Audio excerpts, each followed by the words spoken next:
Hello everybody and welcome back to the Timmy's Firearms YouTube channel. My name is Tim and I just wanted to go over a quick video with you guys to chat a little bit about what it was like the first few hundred rounds owning the Sig Sauer P365x. Before we get started, make sure that you like the video. If you do like the content I'm giving you so far, make sure you subscribe to the channel if you want to see more. I do plan on doing more reviews of other guns in the future, not only concealed carry kind of subcompact guns, but full-size guns, rifles, all kinds of cool stuff for you guys. So make sure to leave a like, leave a comment, let me know what you want to see next, and I'm happy to go over all that, take your opinions into consideration, and do whatever I can to put out content that you guys actually want to see. That's the whole reason I'm doing this. It was a matter of like 5 minutes between actually taking ownership of the gun and taking it to the gun range. I wanted to get rounds on target immediately.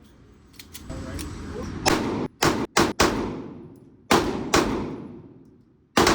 And I want to go over very quickly some of the things I noticed that I loved about the gun, maybe a couple things that I didn't love so much, how I can improve as a shooter, and then how, if I was king for a day, how I would improve the 365x. Although it is an amazing gun, I don't have a lot of notes for it. I think it shoots awesome. I think it's a great gun for most people if you wanted a concealed carry gun. So I'm going to go over all that with you today. I want to talk about a couple things with this gun that I immediately noticed the first time I shot it. One of those specifically is the grip. I love the grip angle. It's pretty neutral. It's a little bit of an angle, but not crazy like a Glock. I love shooting this gun a lot because of that grip angle. It's a very neutral presentation. I bring it up and the sights are kind of where my eyes are already at. I don't have to adjust the angle of the gun at all. A lot of times I notice I go from shooting this gun to like shooting a Glock, and the Glock is like this because my hand is at a neutral grip angle and I really need to make sure I rotate my hand forward in order to properly have the sights on target where I need to be with the Glock, because as you know, the grip angles are very aggressive. I did not have the same issue with this. I was able to adapt to this very, very quickly. I want to touch a little bit just on grip texture because that was another deciding point on if I was even going to buy the gun.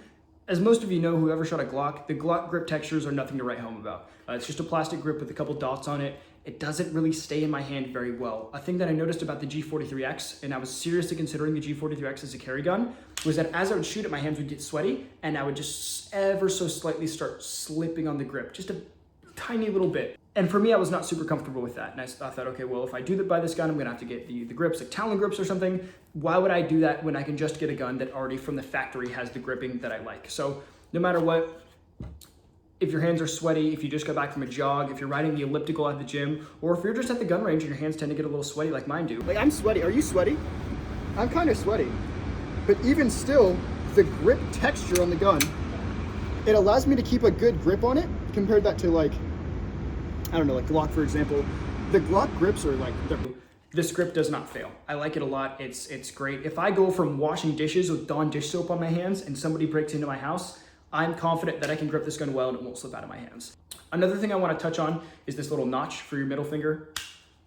It allows you to grip the gun well. It allows you to get a very high grip on the gun. For me, this notch makes sure that when I grab the gun, I grab it high so that when my middle finger is here, the beaver tail is perfectly in the web of my hand. And that way I have the proper grip on the gun when I shoot it. It's very hard to grab this gun too low, if that makes sense. Because if you do, your middle finger starts to fall and you hit that little bump. So it really makes you index and grip the gun well. Especially considering the gun is rather small. You know, it's a 365, it's supposed to be small. The gun doesn't have a lot of mass to absorb that recoil for you, so you're gonna feel it. And when you feel it, I would rather have that bump in there. That way I know I'm gripping the gun properly and I can really cinch down on it to make sure that when the muzzle flip comes up, I'm re-indexing the target well and it doesn't start to get away from me, like what happened with the Glock 43X. Next thing I want to talk about, just a couple ergonomic things again. The slide stop slide release. It is perfectly designed for me, for my size thumb, to hit it perfectly with the grip. I don't have to lose my grip and reach around and hit it here like I have to do with some other guns. I can keep it in the webbing of my thumb and index finger, kind of up in the beaver tail there, and hit it. So I'm shooting the gun, slide locks back, I put another magazine in, all I have to do is reach up and hit it there. It's very, very easy for me. One thing I want to touch on really quick that I didn't quite love, and I spoke about this in my previous video, is the slide release. The slide release position is fine. If you notice, I can reach it with my thumb just fine. The problem that I find is that when I reach my thumb around to hit the button is at an angle.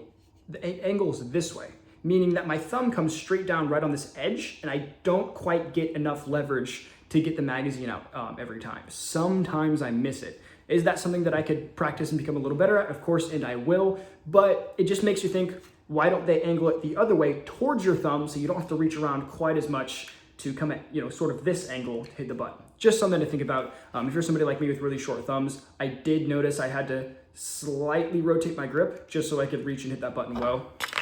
And I'll show you that here. My thumb tends to catch this edge. So when I reach around and I push the button, I need to push a lot harder in order to release the magazine. Next thing I want to talk about is the trigger. The trigger was amazing in my opinion. It's a flat face trigger. It has a really crisp reset and it breaks it in 90 degrees. That's a big selling point for me because the point at which the trigger breaks, I have a great grip on the gun still. The trigger isn't breaking too far forward and the trigger isn't breaking too far back. So the actual trigger pull itself is relatively short. Trigger break, and again, breaks at 90 degrees. So I'll show you that. And then for the reset, very crisp reset. This is something I love because it's a very distinct audible and tactile feeling of when the trigger resets. It allows you to get your follow-up shots quicker. You can't miss it. I feel physically when the trigger resets and allows me to get my follow-up shots quicker. The next thing I want to talk about are the slide serrations. Just very briefly here, you do have front and rear slide serrations with this, which is nice. I usually rack the slide from the rear, meaning I put the magazine in and I grab the gun like so to rack it like this. However, in order to press check the gun, see if there's a round in the chamber, I always grab from the front. Why? Because I'm kind of bringing it up to my face. It makes the most sense. I don't want to grab it from down here and bring it up to my face. I feel like I'm a bit cramped that way. So I grab it from up here so I can keep kind of an open grip. Check, okay, and then I return back to my grip.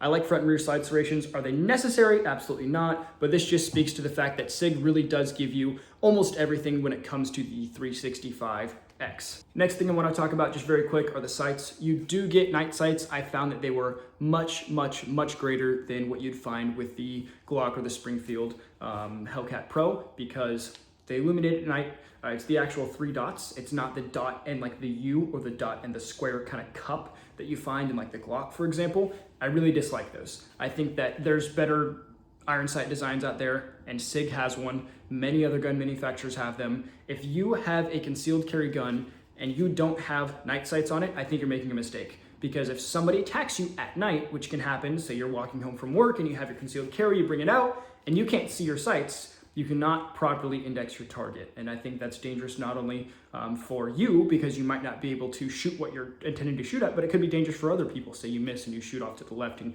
you hit the neighbor's dog. You don't want to be like that. You're not the ATF. Last thing here, the gun is optics ready. So you do have this little plate. You can take the plate off and put whatever sight you want on there. There's different adapter plates for it. And Sig even gives you a couple friction pins just to increase kind of that resistance with different combat and pro sights.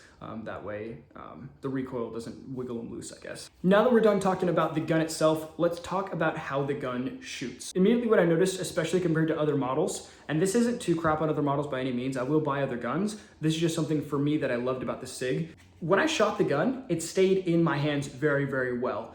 It was not something where I had to be very conscious about making sure I squeezed the gun properly. My hands fell where they were supposed to.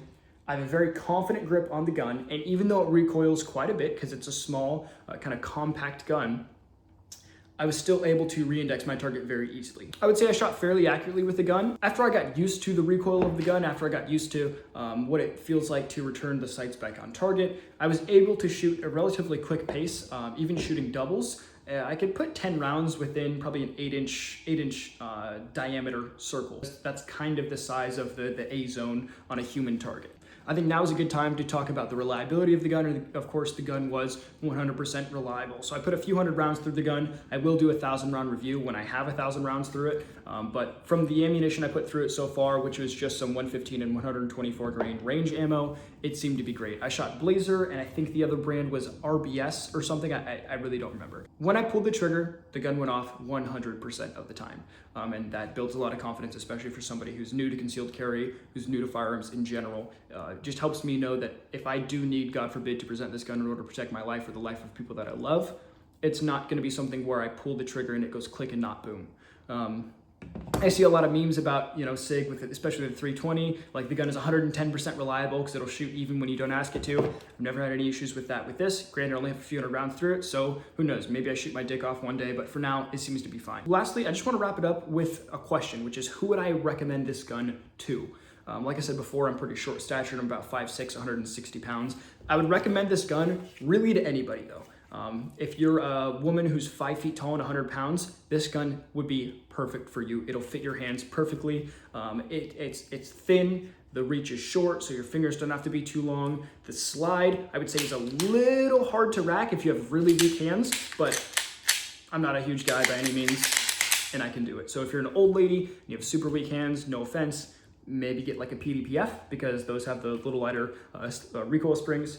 But for 99% of the people, I'd say this is fine. If you're a big guy, if you're a 240 pounds, 6'7" guy, and you just want a really small concealed carry gun, I think this would still be fine. I've seen very large people shoot this gun. Can you go bigger? Of course you can. Is this optimal? Maybe not, but you can still. So if you're looking into getting a 365, don't let this deter you. I think it will definitely fit. You may benefit from getting like the macro grip just because that'll be more comfortable. You can probably more comfortably fit both your hands on the gun if you're really, really big. But for, like I said, for the majority of the population, this is the perfect concealed carry gun. It was the best selling gun in 2024, and for a reason. You get a lot more than what other brands have to offer for not much higher on the price tag. And I think that builds a lot of value, especially if you want repeat customers, which Sig may have a problem with in the future because of how they handle a 320 situation, but I'm not here to talk about that. Anyway, guys, I really appreciate you taking the time and listening to what I have to say about the Sig 365X and how it's shot on the range. If you have any questions about the gun, about the ownership, how it's shot, anything like that, feel free to leave it in the comments down below. If you have any recommendations about what guns I should review and shoot next, feel free to let me know. And like I said before, I do plan on doing a 1,000 round review on this gun when I get 1,000 rounds through it. So keep an eye out for that. Make sure you're subscribed, hit the notification bell so you're notified every time I post something to YouTube. And make sure to like the video before you go if you like the content I've presented for you today. Thanks so much, everybody. This has been the Timmy's Firearms YouTube channel, and hope to see you in the next one.